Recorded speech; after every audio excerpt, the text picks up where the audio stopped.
సింగరేణి పాఠశాలలో వచ్చే విద్యా సంవత్సరం నుంచి సిబిఎస్ఈ విద్యా బోధనను ప్రవేశపెట్టడానికి యాజమాన్యం ప్రయత్నాలు ప్రారంభించింది.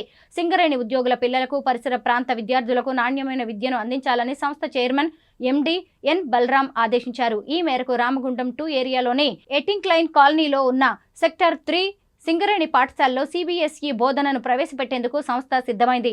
ఇందుకోసం కేంద్ర విద్యా మంత్రిత్వ శాఖ ఆధ్వర్యంలోని central board of secondary education కి దరఖాస్తు చేసింది. ఈ మేరకు చైర్మన్ అండ్ ఎండి ఎన్ బలరాం సోమవారం ఒక ప్రకటనలో వెల్లడించారు.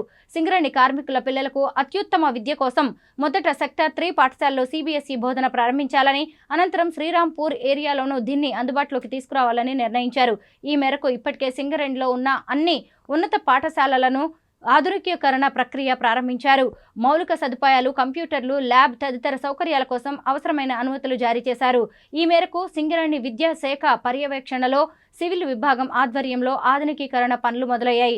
సింగరేణి పాఠశాలల్లో సిబిఎస్ఈ బోధనకు చొరవ తీసుకున్న సంస్థ చైర్మన్ కు కార్మికులు ధన్యవాదాలు తెలిపారు.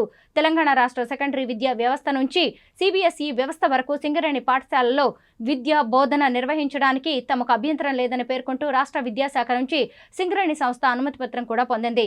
ఈ లేఖను జత చేస్తూ దరఖాస్తును గత వారం సిబిఎస్ఈ బోర్డుకు ఆన్లైన్లో సమర్పించారు. వచ్చే ఏడాది నుంచి తమ పాఠశాలలో సిబిఎస్ఈ బోధనకు అనుమతించాలని సింగరేణి సంస్థ కేంద్ర విద్యాశాఖను అభ్యర్థించింది.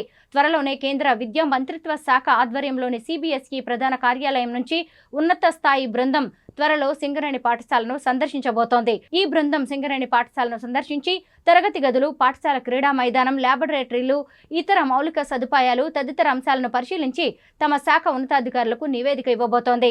మరో 3 నెలల్లో ఈ పనులు పూర్తయ్యే అవకాశం ఉంది. తర్వాత ఇక్కడి సౌకర్యాలపై కేంద్ర విద్యాశాఖ సంతృప్తి చెందితే రామగుండం 2 ఏరియాలోని సెక్టర్ 3 సింగరేణి పాఠశాలలో సిబిఎస్ఈ బోధన ప్రారంభించేందుకు తొలుత అనుమతించే అవకాశం ఉంది.